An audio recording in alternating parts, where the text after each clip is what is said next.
오늘은 본문 말씀을 가지고 기억되는 신앙, 기억되는 신앙이라는 제목으로 함께 말씀을 나누어 보도록 하겠습니다.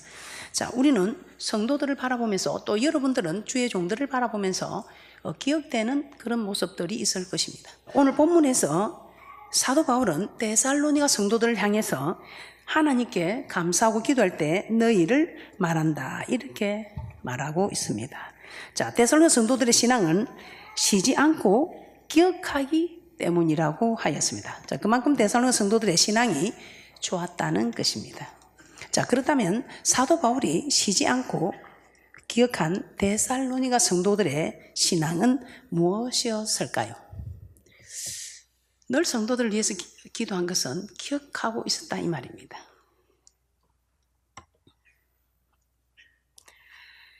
데살로니전서 1장 2절에서 3절 말씀 다시 한번 보도록 하겠습니다. 시작. 우리가 너희 무리를 인하여 항상 하나님께 감사하고 기도할 때 너희를 말하면 너희 믿음의 역사와 사랑의 수고와 우리 주 예수 그리스도에 대한 소망의 인내를 우리 하나님 아버지 앞에서 쉬지 않고 기억함이니. 그래서 하나님께 쉬지 않고 기억되는 신앙. 사도 바울은 제일 먼저 데살로니가 성도들의 믿음의 역사를 하나님 아버지 앞에서 기억한다고 말씀하고 있습니다. 너희 무리를 인하여 항상 하나님께 감사하고 기도할 때 너희를 말하면 너희의 믿음의 역사, 믿음의 역사를 하나님 아버지 앞에 쉬지 않고 기억하면서 기도한다는 것입니다. 자, 믿음에는 두 가지가 있습니다. 첫째는 예수를 나의 구주로 믿는 믿음입니다. 요한복음 20장 30절에서 31절 말씀 한번 찾아보겠습니다. 믿음에는 두 가지가 있습니다. 첫째는 예수를 나의 구주로 믿는 믿음입니다. 예수님께서 많은 표적을 행하신 목적은 이 표적을 통해서 예수님이 하나님의 아들 그리스도이심을 믿게 하려 함이라고 하였습니다. 요한복음 20장 30절에서 31절 말씀입니다. 시작. 예수께서 제자들 앞에서 이 책에 기록되지 아니한 다른 표적도 많이 행하셨으나 오직 이것을 기록하면 너희로 예수께서 하나님의 아들 그리스도이심을 믿게 하려 함이요 또 너희로 믿고 그 이름을 힘입어 생명을 얻게 하려 함이니라. 예수님께서 많은 표적을 행하신 목적이 이 표적을 인해서 예수님이 하나님의 아들이심을 믿게 하려 함이라고 하셨습니다. 자, 그런데 이 믿음은 내가 가지는 것이 아니라 하나님께서 거저 주신다는 것입니다. 그래서 예수님께서는 제자들에게 너희는 나를 누구라 하느냐 이렇게 물었습니다. 그때 베드로가 주는 그리스도시요 살아계신 하나님의 아들입니다 이렇게 고백을 합니다. 그러자 예수님은 베드로에게 바요나 시몬아 내가 복이 있다. 이를 내게 알게 한 이는 헬육이 아니요 전부 하나님이라고 말씀하고 있습니다. 이렇게 헬육이 아니고 하나님 아버지께서 고백한 것이라고 말하는 마태복음 16장 17절에 이 고백, 또 고린도전서 12장 3절에서는 이렇게 말씀하고 있습니다. 하나님의 영으로 말하는 자는 누구든지 예수를 저주할 자라 하지 않고 또 성령으로 아니하고는 누구든지 예수를 주시라 할 수 없느니라고 하였습니다. 즉 예수님을 하나님의 아들이시요 우리를 죄에서 구원하신 그리스도라고 믿는 것은 내가 하는 것이 아니고 하나님께서 하신다는 것입니다. 하나님께서 예수를 믿는 믿음을 우리에게 주신다는 것입니다. 그래서 이 믿음은 하나님이 우리에게 그저 주시는 믿음입니다.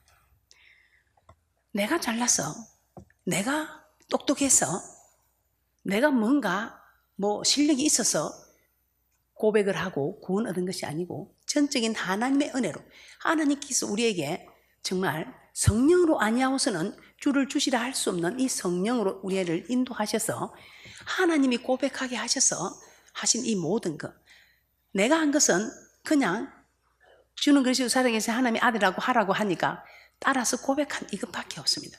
모든 것을 하나님께서 하셨기 때문에 전적으로 하나님의 은혜라고 말하고 있습니다.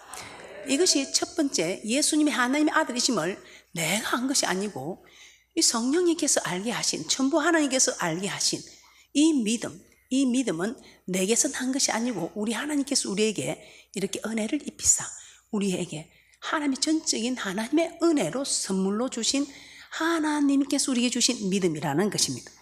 자, 그런데 두 번째 믿음입니다. 이 두 번째 믿음은 이제 우리 하나님께서 우리에게 은혜를 입히셔서 정말 하나님이 나의 하나님이 되고 아버지가 되고 우리는 하나님의 자녀가 되는 이 권세 입은 우리에게 이제는 두 번째 믿음이 있다는 것입니다. 자, 이는 하나님의 말씀에 순종하는 믿음입니다. 히브리서 3장 18절 19절에서는 이렇게 말씀하고 있습니다. 시작.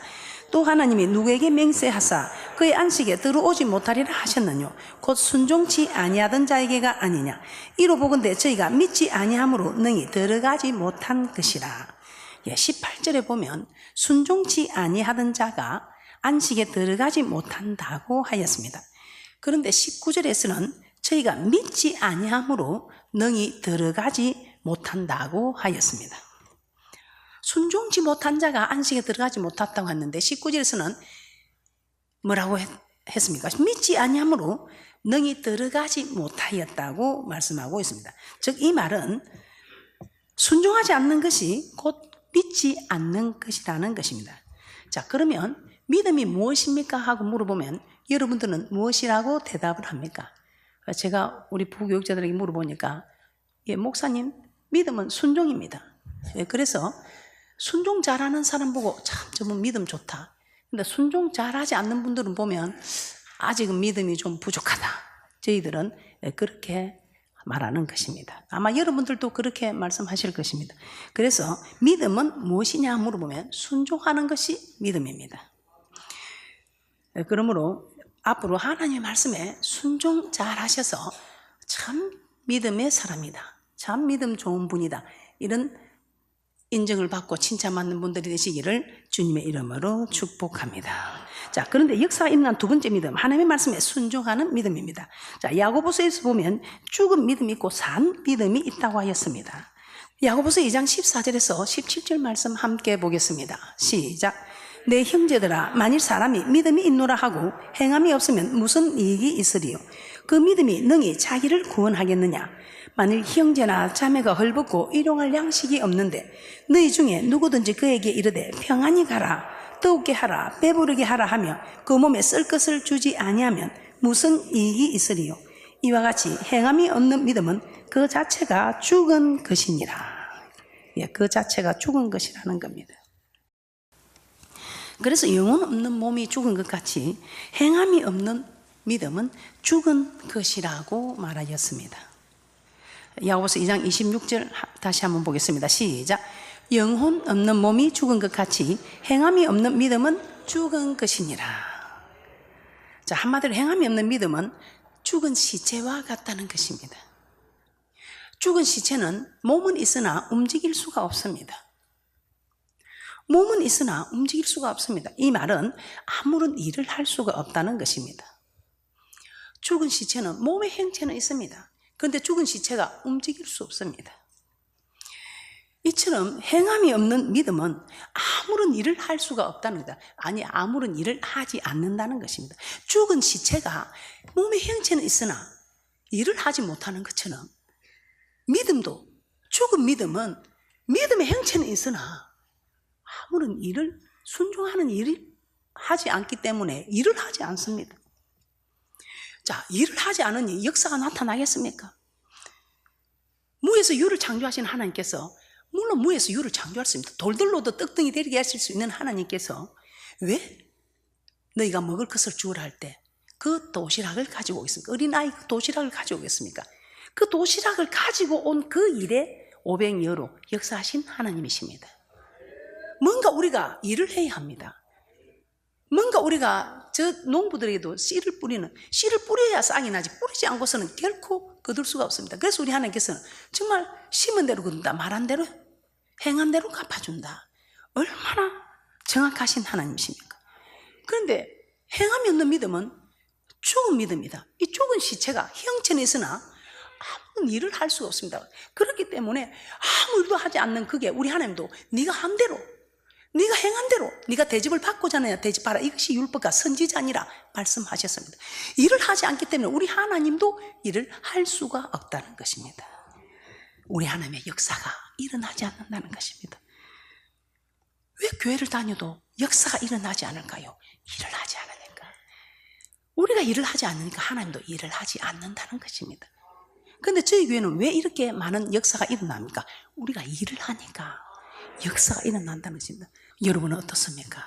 여러분은 하나님의 역사하실 대로 일을 하시고 있는 분들입니까? 여러분이 일을 해야 하나님이 역사합니다. 그런데 여러분이 일을 하지 않으면 하나님이 일을 할 수가 없다는 것입니다. 그래서 하나님의 말씀을 듣고 순종하면 그 믿음은 살아있는 믿음이기 때문에 살아있는 믿음은 일을 한다는 것입니다. 살아있는 사람은 움직인다는 것입니다. 살아있는 사람은 일을 한다는 것입니다. 그 일을 하는데 우리 하나님께서도 일을 해주신다는 것입니다. 왜냐하면 우리 하나님 1.1획도 천지가 없어지기 전에는 없어지지 아니하고 이루시는 하나님의 말씀에 네가 대접한 대로 대접해 주겠다는 것입니다. 네가 움직인 만큼 움직여 주겠다는 것입니다. 네가 일을 한 만큼 하나님께서 일을 해 주시겠다는 것입니다. 예수님은 사도들이 이렇게 물어볼 때 이렇게 답하셨습니다. 누가복음 17장 6절입니다. 시작. 주께서 가라사대 너에게 겨자씨 하나일 만한 믿음이 있었다면 이 뽕나무들을 뿌리가 뽑혀 바다에 심기우라 하였을 것이요 그것이 너에게 순종하였으리라. 씨는 누가복음 8장 11절에 말씀이라고 되어 있습니다. 하나님의 말씀이 씨라고 되어 있습니다. 우리가 말하는 농부 뿌리는 씨가 아니라 이 성경에서 말하는 씨는 하나님의 말씀이라는 것입니다. 그리고 겨자씨는 씨 중에 가장 작은 씨입니다. 이 겨자씨, 씨 중에 가장 작은 씨라고 표현할 정도의 이 작은 말씀에도 순종할 때에 하나님은 역사하신다는 것입니다. 그래서 네가 믿음을 더하소서. 믿음이 자라려면 가장 작은 말씀에도 순종하는 이것이 믿음이라는 것입니다. 이것이 믿음을 자라게 해준다는 것입니다. 그리고 믿음이 자라면 기적을 일으킬 수 있는 역사가 일어난다는 것입니다. 그럼 말씀을 많이 아는 것도 중요하지만 많이 안다고 역사가 일어나는 것이 아니라 가장 작은 겨자씨만한 말씀 한 말씀에도 순종할 때 하나님의 역사는 일어난다는 것입니다. 즉 믿음의 역사가 일어난다는 것입니다. 우리 하나님께서는 우리에게 하라 하지 마라 명하고 계십니다. 하지 말라는 계명을 8가지 주시면서 하라는 2계명을 주셨고 안식일을 거룩하게 지키라, 부모를 공경하라. 그리고 또 우리 하나님께서는 먼저 그 날과 그 의를 구하라, 쉬지 말고 기도하라 이렇게 하시면서 우리에게 세부적으로 명령하고 계십니다. 요구하고 계신다 이 말입니다. 이 말씀을 따라 우리가 일을 할 때에 그 말씀을 따라 순종할 때에 하나님도 일하셔서 하나님의 역사가 일어난다는 것입니다. 그래서 우리 하나님은 누구를 기억하느냐? 믿음의 역사가 있는 사람, 믿음의 역사가 있는 그 신앙을 기억한다는 것입니다. 여러분은 믿음의 역사가 지금 나타나고 있습니까? 나는 교회 와서 한 번도 믿음의 역사가 없다.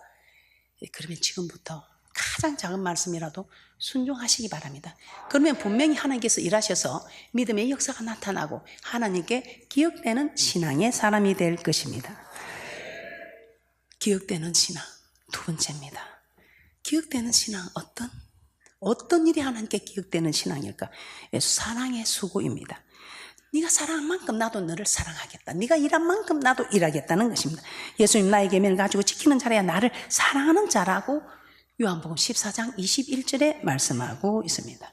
자, 그러므로 하나님을 사랑한다는 마음을 다하고 목숨을 다하고 뜻을 다하여 하나님의 계명을 지켜야 합니다.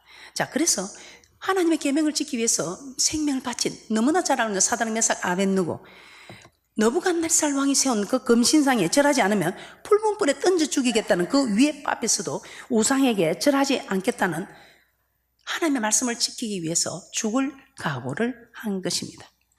사드락 메삭 아벳느고만 그랬습니까? 신성과 인성을 겸비한 우리 주님조차도 정말 십자가에 못 박혀 죽기 위하여 이 세상에 오셨습니다. 그래서 죽으라는 그 명령에 죽기까지 순종하셨다는 것입니다. 하나님을 사랑한다는 것은 이런 희생이 있어야 한다는 것입니다. 그래서 누가복음 10장에 보면 어떤 율법사가 예수님께 나와서 내가 무엇을 하여야 영생을 얻겠습니까? 이렇게 물어봅니다. 그때 예수님이 또 이 말씀을 하죠. 마음을 다하고 목숨을 다하고 힘을 다하여 뜻을 다하여 주 내 하나님을 사랑하고 또한 내 이웃을 이렇게 사랑하라. 내 몸과 같이 사랑하라. 그러자 그 율법사가 그러면 내 이웃이 누굽니까? 그렇게 물어봅니다. 그때 예수님은 선한 사마리아인의 비유를 말씀하십니다. 어떤 사람이 예루살렘에서 여리고로 내려가다가 강도를 만나서 거의 죽게 되었습니다. 그런데 마침 한 제사장이 그 길로 내려가다가 그를 보고 피하여 갑니다.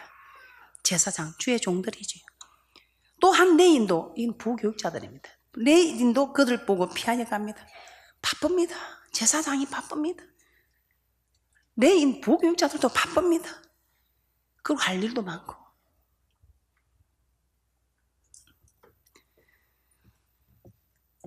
그런데 사마리아인은 그를 보고 불쌍히 여겨 기름과 포도주를 그 상처에 붓고 싸매고 자기 짐승에 태워 주막으로 데려가서 돌봐 주었다고 합니다.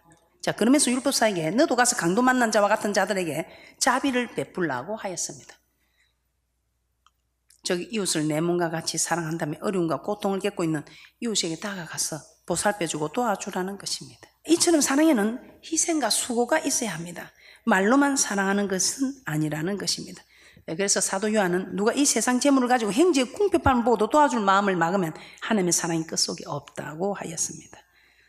그래서 우리가 말과 해로만 사랑하지 말고 행함과 진실함으로 하자고 요한 1서 3장 17절에서 18절에 말씀하고 있습니다. 말로만 하는 사랑이 아니라 수고가 있는 사랑하는 분들이 되자 이 말입니다.